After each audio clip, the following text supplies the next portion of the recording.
I want to bring up something, and forgive me if you don't want to talk about it. You can just tell me. In the documentary, you mentioned that your daughter. Hmm. Uh, well, do you want to Sure. tell what happened to your daughter? Well, I was literally editing Right. the second cooler. I had been, and she went out with her boyfriend, and they were going to movie gallery to get a movie to watch with her cousin, and they were killed. They were run into, hit by an undocumented man who had been drinking. But and everybody wanted to focus on the fact that the driver was undocumented and drinking, and nobody wanted to focus on the fact that he was being pursued by a police officer in a high speed chase. So, that was just particularly undocumented people in Huntsville and elsewhere, Atlanta. Um, they they knew of me and knew what had happened. The story went as it made some of the little Latino papers that so people as far down as Chile read about it. Um, and there were people here who literally wanted to drag him out and basically hang him, lynch Yeah. him, Right. settle the score Right. because it got a lot of attention, a lot of press. But people, Latinos here especially, were just devastated. They felt a sense of personal responsibility. And of course, I didn't, they had nothing to do with it.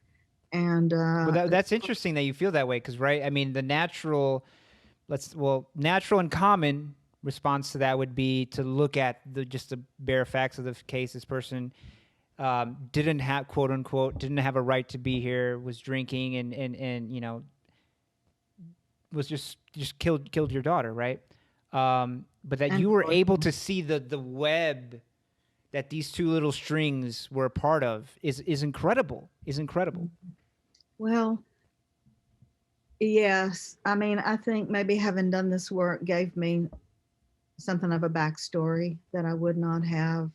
And I had relationships with a lot of people at the church he had gone to as a youth, and I got information that never got into the papers or into common knowledge, which was that at one place where I was speaking years later, a woman waited for me, a Mexican woman, and said that that Felix Ortega had been with his son, just with her son hours previously, and that he had diabetes, and he may have had a diabetic um, episode. Mm. But in terms of the police officer, Felix Ortega was headed out of town. He was headed on Memorial Parkway, which runs north to south. He was headed south out, and the policeman was pursued him. So, in order to try to avoid the police officer, he made that fateful left-hand turn and put him on Airport Road, which is heavily congested, and we've taken him into the heart of of where people were. Wow. So, I mean, I very much hold him responsible. Right. I don't hate his guts or Right. anything like that. But, there was one, we hear this a lot with these very gratuitous killings of people like George Floyd and others, that there's this in house investigation and the officer is found blameless. I'm not saying it happened with George Floyd, but that's sort of the typical story we hear. And that's what happened with her, too. And he uttered the magic words, which I later learned from other people who have had similar experiences. He said he backed off. So the fact that he backed off somehow absolved him, even Who though backed my off? daughter and her boyfriend are The dead. the cop backed off. That's what he said. Mm. But he also said to the reporter, one of the reporters, that he was just so puzzled that the faster he drove pursuing Ortega, the faster Ortega drove. How is that puzzling? That's I that's mean, logic in my mind. well, you get these very, very young officers, who basically are not really well experienced in life. And you give them these souped up cars and a badge, and and a lot of them, particularly in my area of town, hang around the police station bored out of their minds, just like Border Patrol officers that I've talked to. They're out, I go out there in the Sonora Desert, Yeah. and go up to a gate with Mike Wilson, and we're suddenly surrounded by Border Patrol, and they say basically they're bored. They're bored Yeah. out of their minds, so they're waiting for something to happen, and then you get that adrenaline in there that. And now they got all these like you're saying, souped up cars and equipment. And if you're playing, maybe you're playing video games at home, you want to play the role. You want to be a cowboy, a modern day cowboy with all this technology.